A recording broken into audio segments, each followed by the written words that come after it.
ഈശോ മിശിഹായിക്ക് സ്തുതിയായിരിക്കട്ടെ. വൈകുന്നേരങ്ങളിൽ കടൽ തീരത്ത് പോയിരിക്കുന്നത് നമ്മുടെ ഹൃദയത്തിന് എന്തെന്നില്ലാത്ത ഒരു ആനന്ദം നൽകുന്ന, ഹൃദയത്തിന് സന്തോഷം നൽകുന്ന ഒരു അനുഭവമല്ലേ? ആ സൂര്യനെ നോക്കി, സൂര്യൻ്റെ ചുവപ്പ് കടലിലും ആകാശത്തുമൊക്കെ വ്യാപിക്കുന്നത് നോക്കിയിരിക്കുമ്പോൾ എന്തെന്നില്ലാത്ത ഒരു ദൈവികമായിട്ടുള്ളൊരു അനുഭവത്തിലൂടെ ഞാനും നിങ്ങളും ഒക്കെ കടന്നു പോകാറില്ലേ? മനോഹരമായിട്ടുള്ള എന്തിനേയും നോക്കിയിരിക്കുമ്പോൾ നവ്യമായിട്ടുള്ള ഒരു അനുഭവമാണ് നമുക്ക് ലഭിക്കുന്നത്. വിശുദ്ധ ക്ലെയർ ഇപ്രകാരം പറയുന്നുണ്ട്: നമ്മൾ എന്തിനെയാണോ നോക്കി ധ്യാനിക്കുന്നത്, എന്തിനെയാണോ നോക്കിയിരിക്കുന്നത്, നമ്മൾ അതുപോലെ ആകുക. ഈ കടലിലോട്ട് നോക്കുമ്പോൾ ഒരു പ്രണയം നമ്മുടെ ഉള്ളിലൊക്കെ തോന്നും.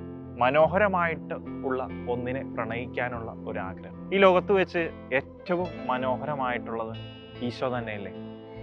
നമുക്ക് ഈശോയെ നോക്കി ഇരുന്ന് കഴിഞ്ഞു കഴിഞ്ഞാൽ നമ്മളും ഈശോയെ പോലെ ആയിട്ട് മാറുകയില്ലേ? നമുക്ക് അങ്ങനെ മാറാനായിട്ട് സാധിച്ചു കഴിഞ്ഞു കഴിഞ്ഞാൽ നമ്മുടെ കുടുംബ ജീവിതത്തിൽ, നമ്മുടെ ജോലി ചെയ്യുന്ന സ്ഥലങ്ങളിൽ മറ്റൊരു ഈശോയായിട്ട് ഞാനും നിങ്ങളുമൊക്കെ രൂപാന്തരപ്പെട്ട് കഴിയുമ്പോൾ ഈ സമൂഹം തന്നെ എത്ര മനോഹരമായിട്ടുള്ള ഒരു സമൂഹമായിട്ട് മാറും. എല്ലാവർക്കും സമാധാനത്തോടും സന്തോഷത്തോടും കൂടി ജീവിക്കാൻ, ഒരുമയിൽ ജീവിക്കാൻ ഈ മനോഹരമായിട്ടുള്ളതിനെ നോക്കി ധ്യാനിച്ചു കഴിഞ്ഞു കഴിഞ്ഞാൽ നമുക്ക് സാധിക്കുമെന്നുള്ളതാണ്. അതുകൊണ്ട് ഈ നോമ്പ് കാലത്ത് നമുക്ക് പ്രത്യേകമായിട്ട് ഈശോയെ നോക്കിയിരിക്കാം, ഈശോയോടൊപ്പമായിരിക്കാം, ഈശോയെ ധ്യാനിക്കാം, ഈശോയായിട്ട് മാറാം. അതിന് തമ്പുരാൻ നമ്മളെ സമൃദ്ധമായിട്ട് അനുഗ്രഹിക്കട്ടെ. സ്തുതിയായിരിക്കട്ടെ.